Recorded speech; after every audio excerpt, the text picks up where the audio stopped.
Hello students, कैसे आप सभी। स्वागत करता हूं फिर से आपके अपने YouTube channel Indian Guruji with math classes में। पिछली क्लास में हमने वेरिएबल के बारे में अच्छे से समझा था।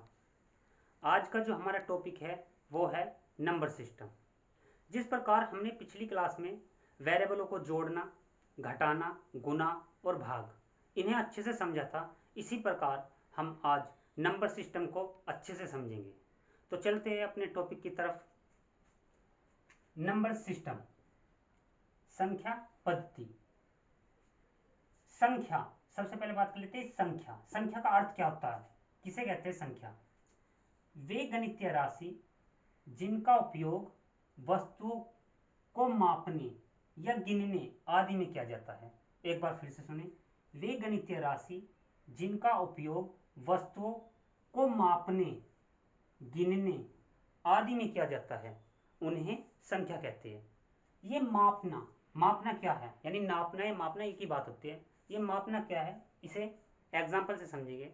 यदि कोई मुझसे ये पूछे कि भाई एक कमरा है और इस कमरे की लंबाई नाप के बताओ, तो मैं उसे बोलूँगा कि ये कमरा 20 फुट का है या 15 फुट का है या 10 फुट का है, कुछ तो बताना पड़ेगा। या मीटरों में बताऊँगा कि ये कमरा 6 मीटर है लंबाई इसके कमरे की, या 15 मीटर है, या कुछ भी, मतलब इस तरह मुझे कुछ ना कुछ तो बताना पड़ेगा। उससे कोई ना कोई राशि का तो यूज करना ही पड़ेगा।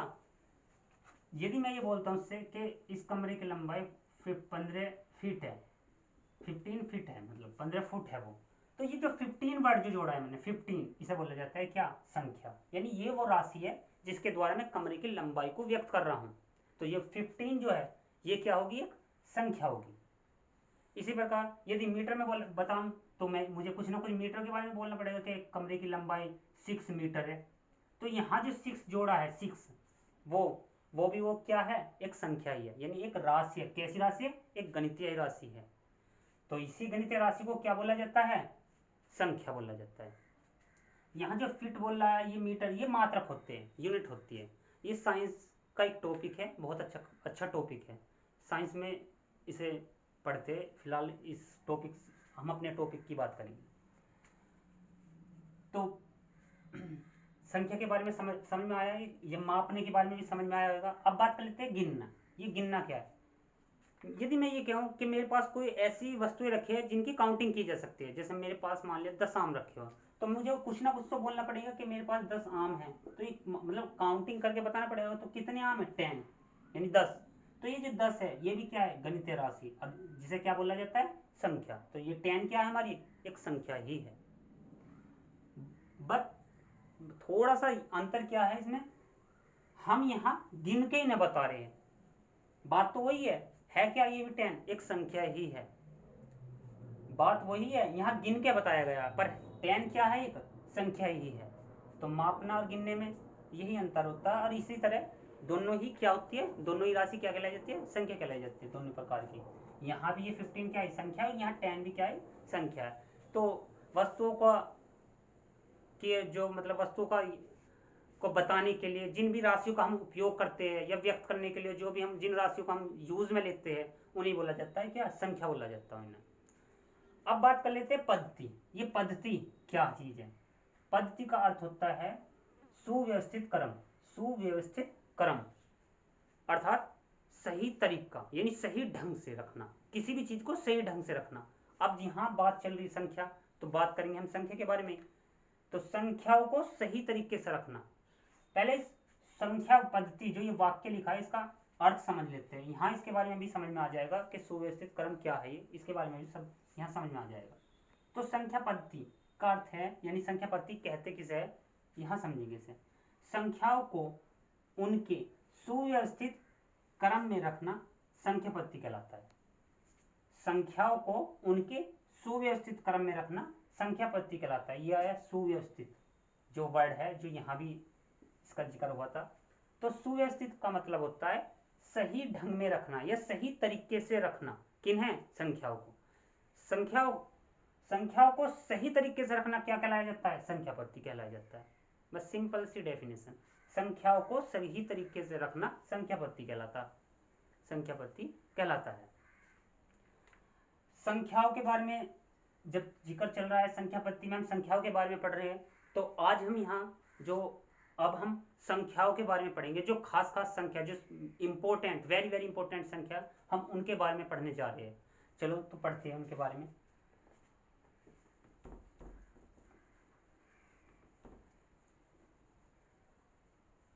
तो सबसे पहले बात कर लेते हैं, सबसे पहले होल नंबर की बात कर लेते हैं। होल नंबर हिंदी में बोलते हैं इसे पूर्ण संख्या। पूर्ण संख्या, होल नंबर, पूर्ण संख्या, वे संख्या जो जीरो से शुरू होती है, वे संख्याएं जो जीरो से शुरू होती है, वे संख्याएं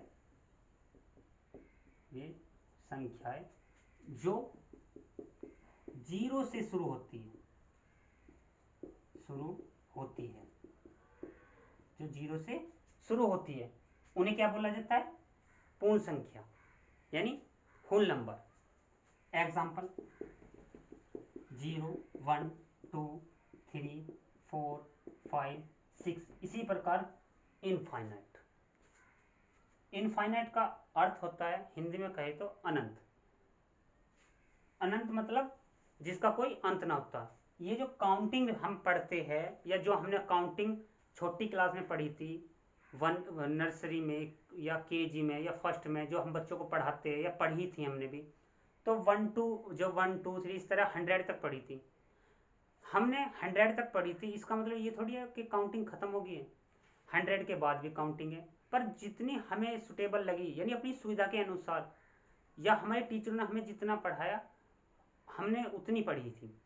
बाकी के बारे में हमें हमारे जो टीचर थे उन्होंने हमें जानकारी बता दी कि ऐसे ऐसे इस प्रकार की संख्याएं होती है और ये चलती जाती है। तो इस प्रकार इनफाइनाइट का मतलब होता है अनंत, मतलब अनंत जो होता है इसका हिंदी में अर्थ होता है अनंत, मतलब होता है जिसका कोई अंत ना हो। तो जितनी भी संख्याएं होती है, जितनी भी काउंटिंग होती है, सब इनफाइनाइट होती है, सब इनफाइनाइट होती है। उसके बाद पढ़ लेते हैं, दूसरा है natural number. Natural number, natural number Hindi में बोलते हैं इसे प्राकृत, या कहीं कहीं प्राकृतिक लिखाया जाता है। प्राकृतिक, प्राकृतिक संख्या, प्राकृत बोल दो या प्राकृतिक बोलो, बात एक ही है। इंग्लिश में बोलते हैं नेचुरल नंबर। वे संख्या जो 1 से स्टार्ट होती है, यानी 1 से शुरू होती है, वे संख्या जो 1 से शुरू होती है, उन्हें बोला जाता है प्राकृतिक संख्या, यानी नेचुरल नंबर। एग्जाम्पल 1, 2, 3, 4, 5, 6, इसी प्रकार कहाँ तक? सब इनफाइनाइट। लास्ट कहाँ है सभी का? इनफाइनाइट ही। तो होल नंबर और नेचुरल नंबर, पूर्ण संख्या और प्राकृतिक संख्या में जीरो का अंतर होता है।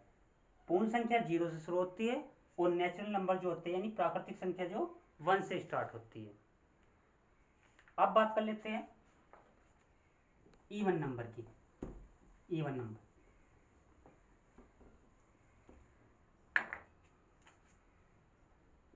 इवन नंबर हिंदी में बोलते हैं सम संख्या। सम संख्या, सम संख्या, वे संख्याएं जो 2 से पूरी तरह कट जाती हैं, उन्हें बोला जाता है इवन नंबर या सम संख्या। वे संख्याएं